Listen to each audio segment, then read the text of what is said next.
हम समझते हैं सबसे पहले क्लासिफिकेशन ऑफ नंबर्स को, यानी कि हम नंबर्स को किस तरह से डिवाइड करते हैं। देखो, जैसे हमारे घर में बहुत सारे रूम्स होते हैं और उन रूम्स की अलग अलग विशेषता होती है। कहीं पे हम स्टडी करते हैं, कहीं पे हम कुकिंग कर रहे हैं, कहीं पे हमारा डाइनिंग रूम होता है, तो अलग अलग रूम्स होते हैं जैसे घर में। वैसे ही आप हर सब्जेक्ट को और उस सब्जेक्ट के अंदर हर चैप्टर को उसी तरीके से क्लासिफिकेशन उसका करके पढ़ते हैं। तो जैसे आप नंबरों के बारे में पढ़ रहे हैं, पहला चैप्टर हम नंबर सिस्टम पढ़ रहे हैं, तो नंबरों के क्लासिफिकेशन को हमें समझना है कि नंबर ओवरऑल तो नंबर्स हैं, बट नंबर्स को हमने क्लासिफाई किया हुआ है कि कुछ नंबर्स हमारे नेचुरल नंबर्स होंगे, कुछ होल नंबर्स होंगे, कुछ ऑड नंबर होंगे, कुछ इवन नंबर होंगे, उनकी कुछ डेफिनेशंस हैं, कुछ उनके यूज हैं, प्रॉपर्टीज़ हैं। तो उन क्लासिफिकेशन को हमें समझना है अभी। तो स्टार्ट करते हैं। सबसे पहले हम समझेंगे नंबर सिस्टम में जो हमारे नंबर्स हैं वो कौन से नंबर्स हैं या कितने नंबर्स हैं। तो हमारे पास टोटल कितने नंबर्स होते हैं? 10 नंबर्स होते हैं। जो हम जिस सिस्टम की बात कर रहे हैं, यानी कि जिस सिस्टम को हम यूज करते हैं अपने कैलकुलेशंस में या मैथ्स में, जो हम सिस्टम पढ़ते हैं जनरली, तो सिस्टम है डेसिमल सिस्टम। डेसिमल सिस्टम, तो डेसिमल सिस्टम यानी कि दशमलव पद्धति। दशमलव पद्धति, तो ये सिस्टम है हमारा नंबर्स का। तो अगर आपसे कोई पूछता है कि नंबर्स सिस्टम में हम कौन से नंबर्स की स्टडी करेंगे या डेसिमल सिस्टम क्या है, तो डेसिमल सिस्टम बेसिकली हमारा सिस्टम है जिस पे हम वर्क करते हैं, कैलकुलेशन करते हैं। तो इसमें जो डिजिट होते हैं वो 0 to 9 10 डिजिट होते हैं, 5 6 7 8 9। तो टोटल इसमें 10 डिजिट हैं। तो हम कह सकते हैं कि इस नंबर्स का जो बेस होगा वो बेस 10 के नंबर्स हैं और टोटल 10 नंबर हैं जिसमें 0 to 9 तक के नंबर्स आएंगे। तो अब इन्हीं नंबरों का क्लासिफिकेशन हमें समझना है और इसके बाहर भी जो नंबर्स आएंगे, जैसे हम इमेजिनरी नंबर्स में भी देखेंगे, उनको भी हमें समझना होगा। तो सबसे पहले हम इसको क्लासिफाई करते हैं दो तरीके से। सबसे पहला रियल नंबर। रियल नंबर यानी कि वास्तविक संख्या है। वास्तविक संख्या। और दूसरे होंगे इमेजिनरी नंबर्स। इमेजिनरी नंबर्स यानी कि अवास्तविक या काल्पनिक संख्या। तो नंबरों के क्लासिफिकेशन में यानी कि नंबरों की वर्गीकरण में सबसे पहले जो हमने डिवाइड किया, इनको दो टाइप से किया। पहले रियल नंबर्स और दूसरा इमेजिनरी नंबर्स। रियल नंबर्स ऐसे नंबर्स होंगे जो कि एक्चुअल में एग्जिस्ट करते हैं, जिन पे हम वर्क करेंगे, जिसमें हम सारा कैलकुलेशन करते हैं। डेसिमल सिस्टम के नंबर्स होंगे तो ये नंबर्स हमारे रियल नंबर होंगे। जबकि इमेजिनरी नंबर कुछ काल्पनिक नंबर्स हैं जिनका हमें अभी नीड नहीं है। सो हम आते हैं फिर से रियल नंबर के क्लासिफिकेशन में। रियल नंबर फिर से दो टाइप के होते हैं। इसमें पहला टाइप होगा इंटीजर और दूसरा टाइप होगा फ्रैक्शन। इंटीजर और फ्रैक्शन फिर से दो टाइप हैं रियल नंबर्स हम पढ़ रहे हैं। तो इंटीजर को फिर से हम क्लासिफाई करते हैं। अच्छा, इंटीजर्स में सारे के सारे, इंटीजर का मतलब है पूर्णांक।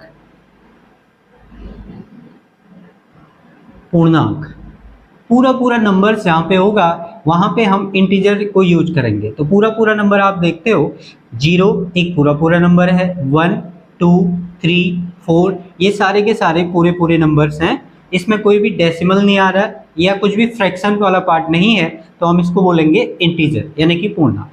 इसके अलावा नेगेटिव नंबर्स को भी इसमें हम ले सकते हैं, -1 -2 -3 so on up to infinite. तो ये सारे के सारे नंबर्स माइनस इनफाइनाइट से प्लस इनफाइनाइट तक के ये सारे के सारे नंबर्स आ जाएंगे हमारे इंटीजर्स में। यानी कि जो भी आप काउंटिंग करते हो या नेगेटिव नंबर्स को यूज करते हैं तो वो सारे के सारे नंबर्स हैं इंटीजर्स। तो इंटीजर वाला ये पार्ट हुआ। इसके बाद हमें आना है फ्रैक्शन पे फिलहाल। तो फ्रैक्शन में भी अगर आप फ्रैक्शन को समझो तो फ्रैक्शन का मतलब होता है भिन्न। भिन्न, और एक भिन्न में हमें पता है अंश अपॉन हर होता है, यानी कि एक ऐसा नंबर जो कि आपका इस तरह से लिखा होगा x अपॉन वाई के फॉर्म में हम इसको देख सकते हैं x अपॉन वाई या 2/5, ये एक फ्रैक्शन है, भिन्न है। तो अगर इस फॉर्म में कोई नंबर लिखा हुआ है तो उसको हम बोलते हैं फ्रैक्शन, जिनमें ऊपर वाला नंबर यानी कि ये 2 है जैसे, इसे हम कहेंगे अंश, और ये 5 ये है हर। तो अंश और हर के फॉर्मेट में जो नंबर्स लिखे होंगे उसे हम बोलेंगे फ्रैक्शन। अब आप समझो, अगर आपके सामने कोई फ्रैक्शन लिखी हुई है तो उस फ्रैक्शन के जो आउटपुट होंगे, जो उसको रिजल्ट होगा, वो क्या पॉसिबल है। जैसे मैंने यहाँ पे लिखा हुआ था 2/5। 2/5 एक फ्रैक्शन है। अगर आप इसको सॉल्व करते हैं तो आप इसको सॉल्व करते हैं कुछ इस तरह के, ये होगा आपका डिविजर और ये है डिविडेंड। तो डिविजर और डिविडेंड यानी कि अगर आप इसको डिवाइड करेंगे तो आपको ये डिविजर डिनोमिनेटर वाला नंबर जो हर में है वो यहाँ पे लिखना होगा, और 2 डिविडेंड है तो ये आएगा इधर। तो इस तरह से आप इसको लिखते हैं। तो अगर आपके पास में 2/5 एक नंबर था तो इसका सॉल्यूशन क्या रहेगा, इसको अगर हम डिवाइड करते हैं तो पॉइंट, और ये बन जाएगा हमारा 5 4 20। तो इसका आंसर है, यानी कि 2/5 की वैल्यू है 0.4, तो 0.4 में इसका आंसर लिख रहा हूँ। अब अगर इसी तरीके से हम कुछ और भिन्न लें और उनको डिवाइड करके देखें तो हमारे पास कुछ अलग अलग तरीके के आंसर्स आ सकते हैं। जैसे मैंने एक नंबर डिवाइड किया 2/5, तो 2/5 का आंसर है 0.4। ऐसी कुछ और नंबर्स अगर मैं ट्राई करूँगा, जैसे मैंने यहाँ पे एक फ्रैक्शन लिखी, सपोज दैट वो फ्रैक्शन x/y है, तो इसका आंसर मेरे पास आ रहा है 0.33333, और ये 3 इनफाइनाइट टाइम आ रहा है, यानी कि 3 ये चलते रहेगा। तो एक इस तरह की फ्रैक्शन हमारे पास आ रही है। उसी अंश और हर को जब डिवाइड कर रहे हैं आपस में तो आउटपुट क्या क्या आ सकते हैं ये मैं आपको समझा रहा हूँ। पहला आउटपुट हमने देखा 0.4, दूसरा आउटपुट है एक नंबर रिपीट कर रहा है। अब ये नंबर 2 टाइम भी रिपीट हो सकता है, जैसे यहाँ पे सिंगल नंबर 3 रिपीट कर रहा है, ऐसे ही हो सकता है ये नंबर 3 4 3 4 3 4 3 4 इस तरीके से रिपीट करें। या इसके अलावा 0.345 ये कुछ भी रिपीट हो सकता है, 3 टाइम रिपीट हो, 4 टाइम रिपीट हो, या उससे ज़्यादा बार रिपीट हो, बट रिपीट करेगा। तो ये हमारा एक कंडीशन बनेगी जब भी आप न्यूमरेटर और अंश और हर को आपस में डिवाइड करेंगे तो आउटपुट ये आ सकता है एक पॉसिबिलिटी। दूसरी पॉसिबिलिटी क्या है, दूसरी पॉसिबिलिटी है कि हमने डिवाइड किया एक नंबर को और हमारे पास आंसर आ रहा है 3145621567218, इस तरह से नंबर्स चल रहा है, और अप टू इनफाइनाइट, ये भी इनफाइनाइट तक है, कंप्लीट डिवीजन इसमें भी नहीं हो रहा है।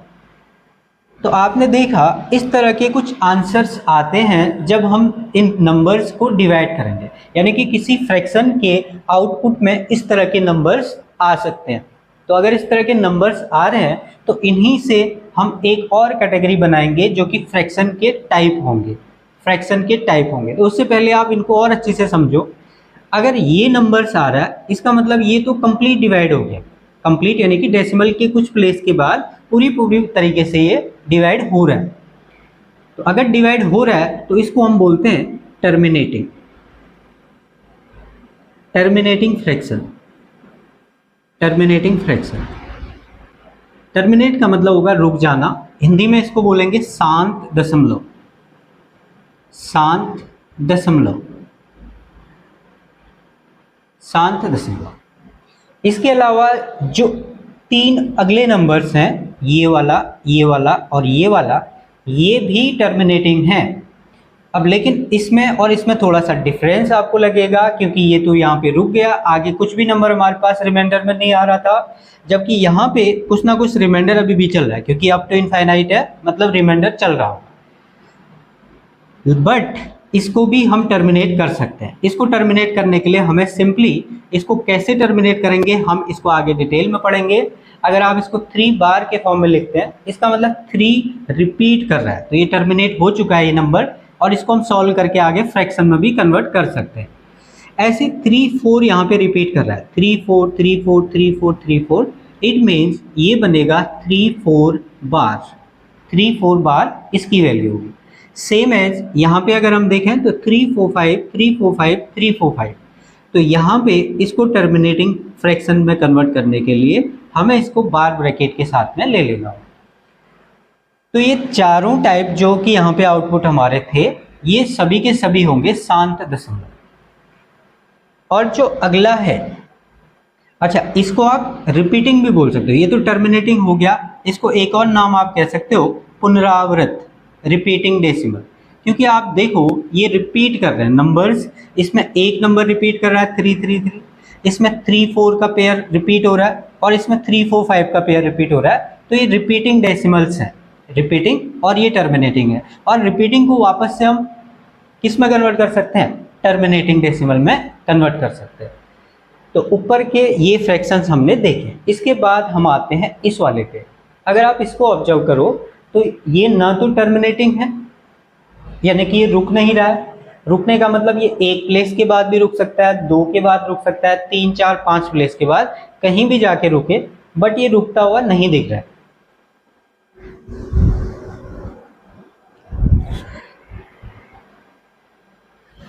इसके अलावा ये पुनरावृत्त भी नहीं है, मतलब इसमें कोई नंबर फ्रीक्वेंटली रिपीट हो रहा हो ऐसा भी नहीं है। जैसे इसमें था 3 का रिपीटेशन है, इसमें है 3 4 का रिपीटेशन है, इसमें 3 4 5 का रिपीटेशन है, बट यहाँ पे कोई भी नंबर ना तो रिपीट हो रहा है और न ही ये टर्मिनेट हो रहा है।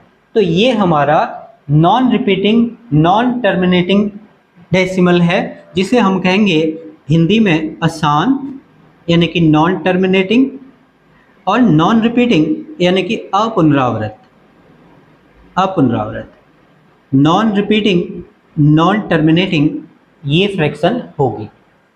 तो आपने देखा फ्रैक्शंस को हम अंश और हर के रूप में देखते हैं, और जब अंश और हर को आपस में डिवाइड किया जाता है, ध्यान रखना हर हमारा डिवीजर है, हर से आपने हर यहाँ पे आएगा, अंश यहाँ पे आएगा, तो अंश और हर को जब आपस में डिवाइड करते हैं तो हमारे पास आउटपुट क्या क्या आता है ये हमने देखा। इसके अलावा कोई भी और आउटपुट नहीं आएगा, ये कम्प्लीटली डिवाइड हो सकता हो, जैसे 10/5 है तो 10/5 2 टाइम डिवाइड हो गया, तो इसकी तो हम बात ही नहीं कर रहे अभी, क्योंकि हमें डेसिमल के बाद के नंबर्स को देखना है, ये तो बाहर है इस सीरीज से फिलहाल। तो ये हो गया हमारा टर्मिनेटिंग और पुनरावृत, और ये किसी भी कैटेगरी में नहीं है, नॉन टर्मिनेटिंग नॉन रिपीटिंग। तो इसी के बेस पे फ्रैक्शंस के 2 टाइप बनने वाले हैं, इसको मैं मिटा रहा हूँ।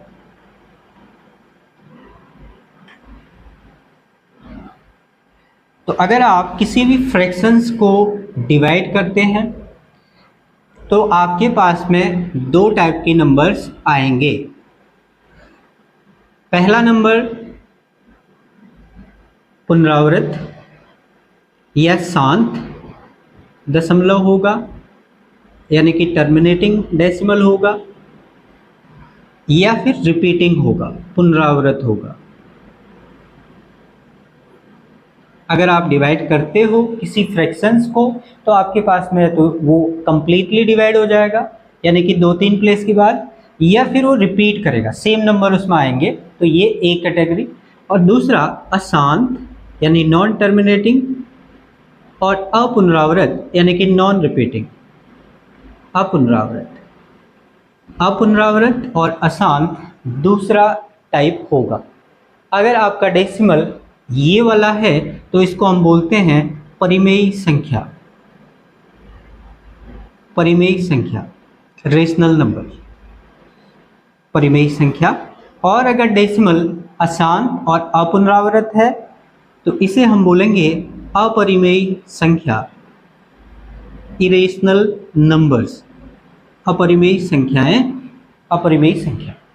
और अपरिमेय संख्या में आपने देख लिया है जो डेसिमल होगा वो अशांत होगा और अपुनरावृत होगा। तो जैसे कुछ अगर नंबर्स हम देखें, आपने पाई का नाम सुना होगा, तो अगर पाई की वैल्यू को अगर आप देखोगे तो पाई की जो वैल्यू होती है वो अप्रॉक्स वैल्यू होती है। जो वैल्यू हम लेते हैं यानी 22/7 या 3.14 जो हम वैल्यू लेते हैं, ये इसकी अप्रॉक्स वैल्यू है, अप्रॉक्स वैल्यू है। तो ये जो वैल्यू है 22/7 या 3.14, ये अगर आप इसी को डिवाइड करते हैं तो ये वैल्यू बन रही है, और ये आगे भी नंबर चलेगा, यानी कि 22/7 को डिवाइड करते हैं तो केवल 3.14 नहीं आएगा, इसके आगे भी कुछ नंबर्स आएंगे, लेकिन आगे कुछ प्लेस के बाद ये शांत दशमलव में कन्वर्ट हो जाएगा, यानी कि ये कंप्लीटली डिवाइड हो जाएगा कुछ प्लेस के बाद। तो अगर कुछ प्लेस के बाद ये कंप्लीटली डिवाइड हो रहा है, इसका मतलब ये परिमेय संख्या है। तो हम कह सकते हैं पाई की जो वैल्यू हम लिखते हैं 22/7 या 3.14, ये पूछा गया क्वेश्चन है, पूछे जाते हैं पाई की वैल्यू के बारे में कि ये रेशनल नंबर है या इरेशनल नंबर है। तो 22/7 या 3.14 अगर नंबर्स हैं तो ये रेशनल नंबर होगा, और रेशनल के बारे में हम पढ़ चुके हैं। लेकिन अगर आपसे पूछ दिया जाए कि बताइए पाई कैसी संख्या है, रेशनल है या इरेशनल है, तो इसका आंसर होगा अपरिमेय है, यानी कि ये इरेशनल नंबर है।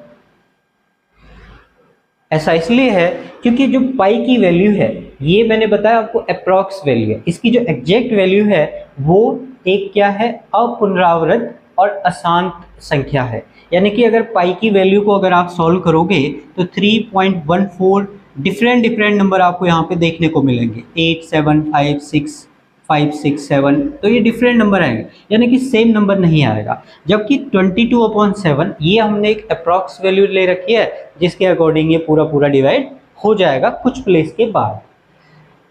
तो आई होप आपको रेशनल और इरेशनल यानी कि परिमेय अपरिमेय का कुछ चीज़ें क्लियर हो रही होंगी। इसके अलावा हम कुछ और एग्जांपल देखते हैं। जैसे मैं आपसे एक क्वेश्चन पूछता हूं, तो क्वेश्चन ये है कि 10/3, इसे मुझे चेक करना है क्या ये परिमेय संख्या है या अपरिमेय संख्या है। अब होगा तो या तो परिमेय होगा या अपरिमेय, क्योंकि फ्रैक्शन है तो फ्रैक्शन के दो ही टाइप हैं, या तो रेशनल होगा या इरेशनल होगा। तो 10/3 एक नंबर्स है जो कि एक फ्रैक्शन है, तो आप मुझे बताओ ये रेशनल है या इरेशनल है। तो इसको चेक करने के लिए आपको क्या करना है, इसको डिवाइड करना है। 3 और 10 ये आपका डिवीज़र है और ये डिविडेंड। इसको अगर आप डिवाइड करोगे तो ये 3 टाइम पे 9 होगा, फिर 1 डेसिमल 0, और देखो फिर 10 था फिर 10 आ गया, इसका मतलब फिर 3 होगा फिर 10 आएगा, फिर 3 फिर 10 फिर 3 फिर 10, तो ये 3 3 3 3 यहाँ पे ये चलते रहने वाला है अप टू इनफाइनाइट, कभी भी कंप्लीट नहीं होगा ये। तो इसका मतलब ये रिपीटिंग डेसिमल है, पुनरावृत दशमलव। अगर पुनरावृत है इट मीन्स ये रेशनल नंबर है। तो इस तरह से आप चेक कर सकते हो किसी भी फ्रैक्शन को डिवाइड करके उसके कुछ प्लेस के बाद आपको उसका रिजल्ट पता चल जाएगा। अगर वो नॉन टर्मिनेटिंग और नॉन रिपीटिंग नंबर है, जैसे कि मैंने यहाँ पे एक नंबर लिखा हुआ है, तो फिर वो ऑब्वियसली अपरिमेय संख्या होगी। तो ये परिमेय और अपरिमेय संख्या को हमने समझा। फिलहाल यहाँ पे मैं छोड़ देता हूँ फ्रैक्शंस, और फ्रैक्शन में हमने दो चीज़ें समझ ली, रेशनल और इरेशनल नंबर, यानी कि परिमेय और अपरिमेय संख्या।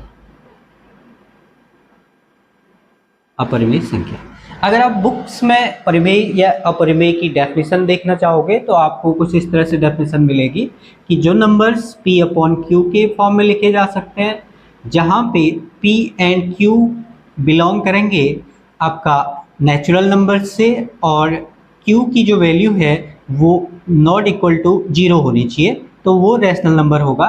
तो मैंने आपको बहुत क्लियर तरीके से समझा दिया फ्रैक्शंस को सॉल्व करके, Q 0 नहीं होना चाहिए बिकॉज फिर ये डिवाइड नहीं हो पाएगा। तो हमने अच्छी से समझ लिया है रेशनल और इरेशनल नंबर को। कहानी में आगे बढ़ते हैं और बात करेंगे हम इसके बाद इंटीजर्स की। तो इंटीजर फिर से 3 टाइप के होंगे। इंटीजर 3 टाइप के होंगे। पहला इसमें आएगा पॉजिटिव इंटीजर्स, यानी धनात्मक पूर्णांक, पॉजिटिव इंटीजर्स, और इस साइड में हम लिखेंगे ऋणात्मक पूर्णांक, नेगेटिव इंटीजर्स, ऋणात्मक पूर्णांक, नेगेटिव इंटीजर्स, और एक और नंबर रहेगा जो कि रहेगा 0। 3 टाइप के हो गए इंटीजर्स, पॉजिटिव, नेगेटिव और 0। अच्छा, 0 का कोई भी साइन नहीं होता। 0 ना तो प्लस है ना ही माइनस है, मतलब किसी भी नंबर में आप 0 प्लस करो या 0 माइनस करो तो उससे कोई फर्क नहीं पड़ने वाला, इसलिए 0 का कोई भी साइन नहीं है, ना तो पॉजिटिव है और ना ही नेगेटिव है। पॉजिटिव इंटीजर्स आपको पता है, पॉजिटिव इंटीजर्स में आते हैं सेट ऑफ नेचुरल नंबर्स, यानी कि आपके सारे के सारे जो नेचुरल नंबर्स हैं वो आ जाएंगे पॉजिटिव इंटीजर्स में अप टू इनफाइनाइट तक। लास्ट नंबर हमें नहीं मालूम, लास्ट की गिनती इनफाइनाइट से हम सो गए। ऐसे 0 तो 0 ही है, और नेगेटिव इंटीजर्स में -1, -2, -3 और माइनस इनफाइनाइट तक ये भी सीरीज जाएगी। तो माइनस इनफाइनाइट से प्लस इनफाइनाइट तक के सारे नंबर्स हमारे आ जाते हैं इंटीजर्स के अंदर, जिसमें 0 भी इंक्लूड है। तो इंटीजर्स का क्लासिफिकेशन हमने देखा, माइनस इनफाइनाइट से प्लस इनफाइनाइट तक के सारे नंबर्स आ जाते हैं। और अगर आप इसको मिला दो, यानी कि इस पूरी की पूरी तीनों नंबर्स को हम मिला के देखें तो इसको हम बोलते हैं नंबर लाइन, संख्या रेखा, नंबर लाइन, संख्या रेखा, नंबर लाइन। तो संख्या रेखा की डेफिनेशन भी यही है कि अगर आप उसमें पॉजिटिव और नेगेटिव सारे इंटीजर्स को देखते हैं तो उसको मिला के संख्या रेखा बनती है, नंबर लाइन बनती है। तो ये एक नंबरों के क्लासिफिकेशन का थोड़ा सा हमने बेसिक समझी चीज़ें, और अब असल में जो चीज़ है वो यहाँ से आगे शुरू होने वाली है, क्योंकि हमारा इनसे थोड़ा सा कम यूज होने वाला है, जबकि यहाँ से इंटीजर से आगे की कहानी हमारे लिए बहुत इंपॉर्टेंट है, जिसमें हम पढ़ेंगे ऑड नंबर, जिसमें हम पढ़ेंगे इवन नंबर, जिसमें हम पढ़ेंगे प्राइम नंबर, जिसमें हम पढ़ेंगे कंपोजिट नंबर, इसके अलावा को प्राइम नंबर। तो बहुत सारे नंबर्स के टाइप हमें इसमें आगे पढ़ने हैं। तो इस कहानी को आप समझिए, और मुझे फिर अगली क्लास में मैं आपको ये चीज़ें समझाऊंगा। तो तब तक के लिए थैंक यू।